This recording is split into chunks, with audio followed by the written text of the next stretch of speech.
ओम शांति। 27 सितंबर 2024। आज की मुरली। मीठे बच्चे, याद की मेहनत तुम सबको करनी है।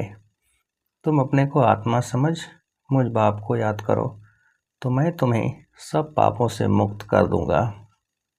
प्रश्न: सर्व की सद्गति का स्थान कौन सा है जिसके महत्व का सारी दुनिया को पता चलेगा? उत्तर: आबू भूमि है सबकी सद्गति का स्थान।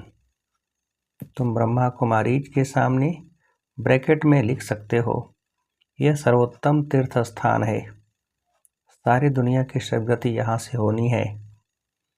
सर्व का सद्गति दाता बाप और आदम ब्रह्मा यहाँ पर बैठकर सबकी सद्गति करते हैं। आदम अर्थात आदमी, वह देवता नहीं है, उसे भगवान भी नहीं कह सकते। ओम शांति। डबल ओम शांति, क्योंकि एक है बाप की, दूसरी है दादा की। दोनों की आत्मा है ना।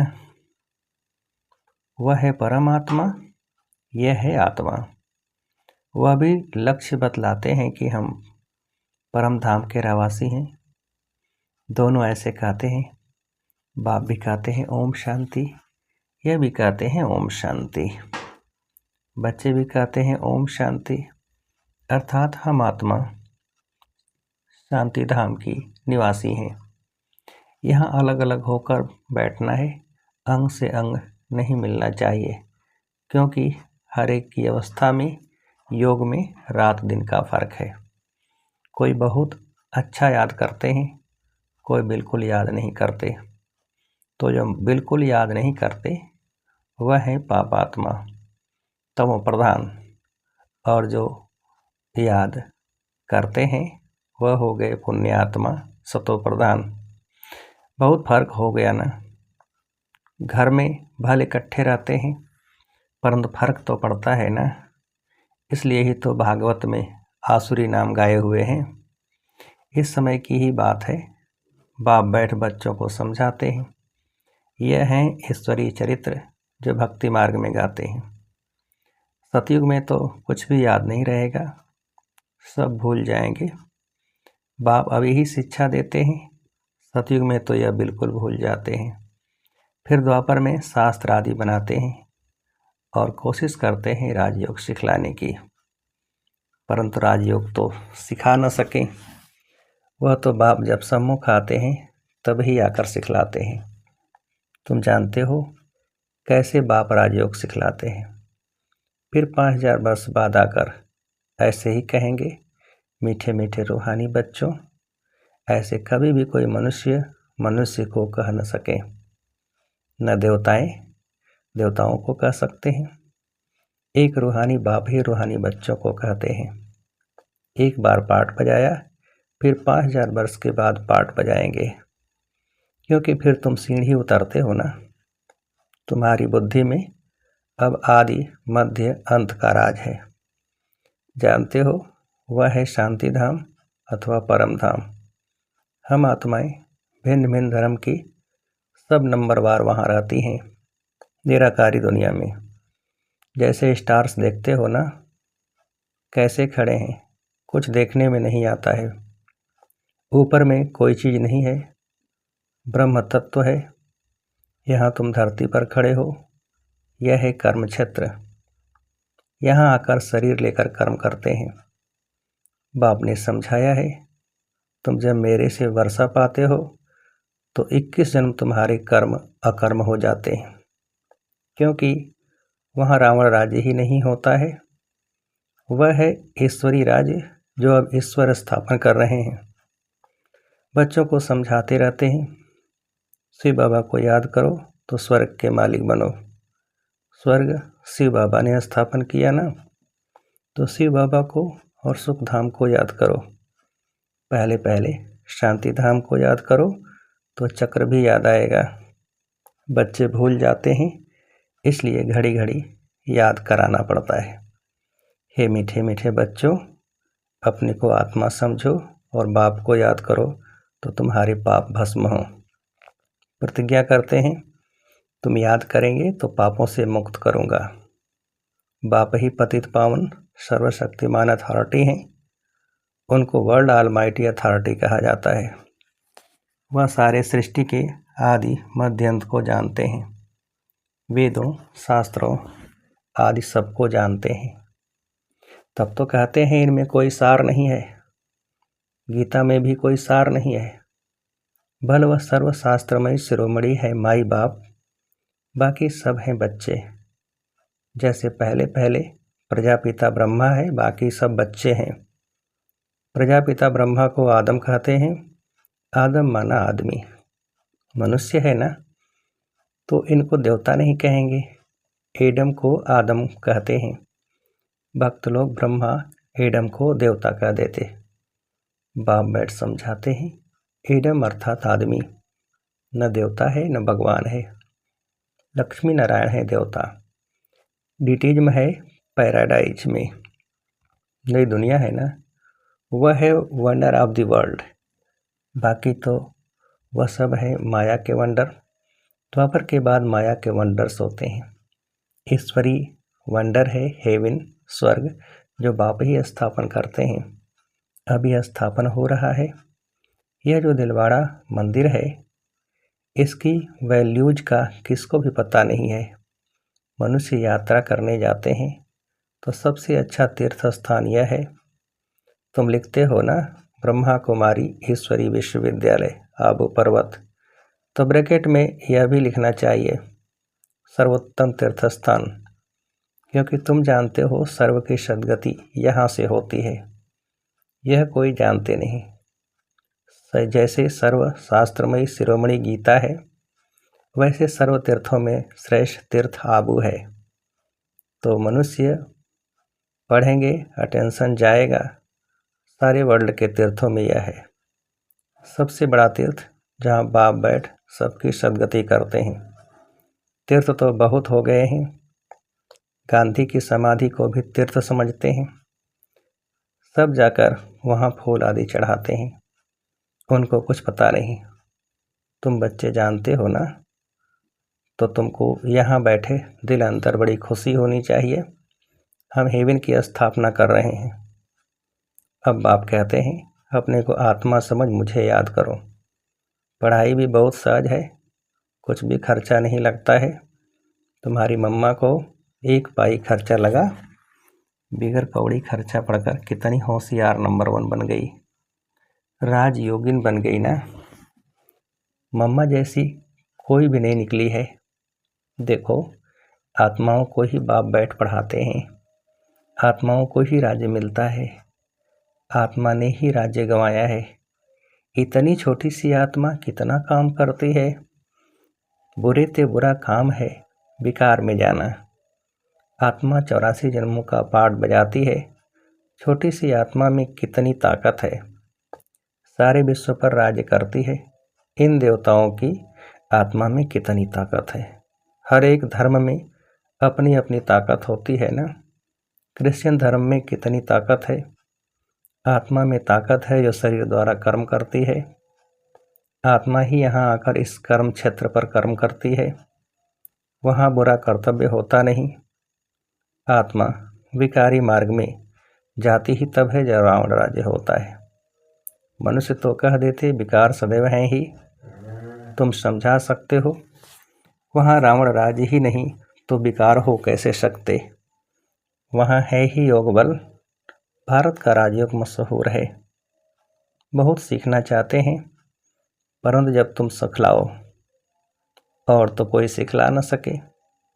जैसे महर्षि था, कितनी मेहनत करता था योग सिखलाने के लिए, परंतु दुनिया थोड़ी ही जानती कि यह हठ योगी राजयोग कैसे सिखलाएंगे। चिन्मयानंद के पास कितने जाते हैं, एक बार वह कह दें कि सचमुच भारत का प्राचीन राजयोग सिवाय बीके के कोई समझा नहीं सकते हैं तो बस। परंतु ऐसा कायदा नहीं है जो अभी यह आवाज़ हो। सब थोड़े ही समझेंगे। बड़ी मेहनत है, महिमा भी होगी पिछाड़ी में। कहते हैं ना, ओहो प्रभु, ओहो शिव बाबा आपकी लीला। अभी तुम समझते हो तुम्हारे सिवाय बाप को सुप्रीम बाप, सुप्रीम टीचर, सुप्रीम सद्गुरु और कोई समझते नहीं। यहाँ भी बहुत हैं जिनको चलते चलते माया हैरान कर देती है, तो बिल्कुल बेसमझ बन पड़ते हैं। बड़ी मंजिल है, युद्ध का मैदान है, इसमें माया विघ्न बहुत डालती है। वो लोग विनाश के लिए तैयारी कर रहे हैं, तुम यहाँ 5 विकारों को जीतने के लिए पुरुषार्थ कर रहे हो। तुम विजय के लिए, वह विनाश के लिए पुरुषार्थ कर रहे हैं। दोनों काम इकट्ठा होगा ना। अभी टाइम पड़ा है, हमारा राज्य थोड़े ही स्थापन हुआ है। राजाएं प्रजा अभी सब बनने हैं। तुम आधा कल्प के लिए बाप से वर्षा लेते हो, बाकी मोक्ष तो कोई को मिलता नहीं। वह लोग भल कहते हैं फलाने ने मोक्ष को पाया, मरने के बाद उनको थोड़े ही मालूम है कि कहाँ गया। ऐसे ही गपोड़े मारते रहते हैं।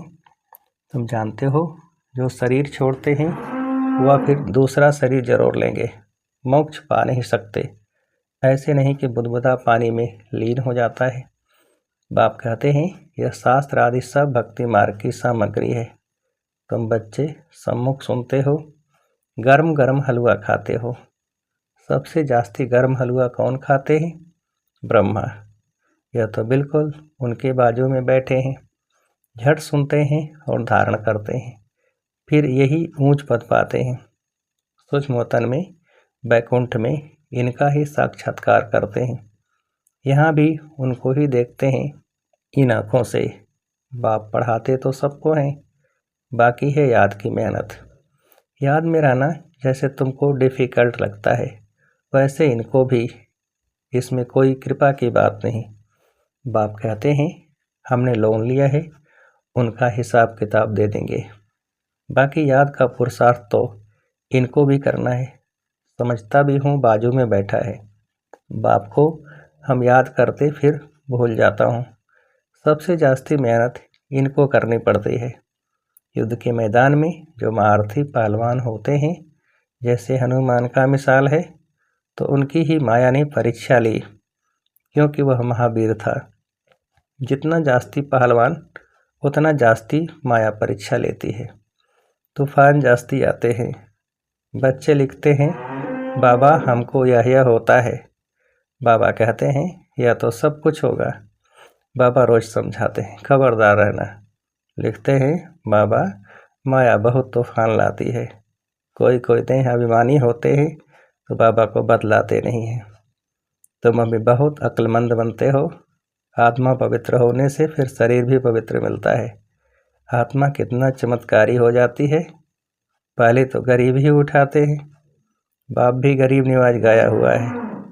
बाकी तो वो लोग देरी से आएंगे। तुम समझते हो जब तक भाई बहन नहीं बने हैं तो भाई भाई कैसे बनेंगे। प्रजापिता ब्रह्मा की संतान तो भाई बहन ठहरे ना। फिर बाप समझाते हैं भाई भाई समझो, यह है पिछाड़ी का संबंध। फिर ऊपर भी भाइयों से जाकर मिलेंगे। फिर सतयुग में नया संबंध शुरू होगा। वहाँ पर शाला, चाचा, मामा आदि बहुत संबंध नहीं होते। संबंध बहुत हल्का होता है, फिर बढ़ता जाता है। अब तो बाप कहते हैं भाई बहन भी नहीं, भाई भाई समझना है, नाम रूप से भी निकल जाना है। बाप भाइयों यानी आत्माओं को ही पढ़ाते हैं। प्रजापिता ब्रह्मा है तब भाई बहन है ना। श्री कृष्ण तो खुद ही बच्चा है, वह कैसे भाई भाई बनाएंगे। गीता में भी यह बातें नहीं हैं। यह है बिल्कुल न्यारा ज्ञान। ड्रामा में सब नोद है। 1 सेकंड का पाठ न मिले दूसरे सेकंड से। कितने मास, कितने घंटे, कितने दिन पास होने हैं। फिर 5000 वर्ष के बाद ऐसे ही पास होंगे। कम बुद्धि वाले तो इतनी धारणा कर न सकें। इसलिए बाप कहते हैं यह तो बहुत सहज है। अपने को आत्मा समझो, बेहद के बाप को याद करो। पुरानी दुनिया का विनाश भी होना है। बाप कहते हैं मैं आता ही तब हूँ जबकि संगम है। तुम ही देवी देवता थे, वह जानते हो। जब इनका राज्य था तब और कोई धर्म नहीं था। अभी तो इन्हों का राज्य है नहीं। अच्छा, मीठे मीठे सिकेल दे बच्चों प्रति माता पिता बाप दादा का याद प्यार और गुड मॉर्निंग। रूहानी बाप की रूहानी बच्चों को नमस्ते। हम रूहानी बच्चों की रूहानी बाप को नमस्ते। धारणा के लिए मुख्य सार। फर्स्ट पॉइंट, अब पिछाड़ी का समय है, वापस घर चलना है, इसलिए अपनी बुद्धि नाम रूप से निकाल देनी है। हम आत्मा भाई भाई हैं, यह अभ्यास करना है, देह अभिमान में नहीं आना है। दूसरी पॉइंट, हर एक की अवस्था और योग में रात दिन का फर्क है, इसलिए अलग अलग होकर बैठना है, अंग अंग से न लगे। पुण्य आत्मा बनने के लिए याद की मेहनत करनी है। वरदान, बाप के प्यार में अपनी मूल कमजोरी कुर्बान करने वाले ज्ञानी तो आत्मा भव।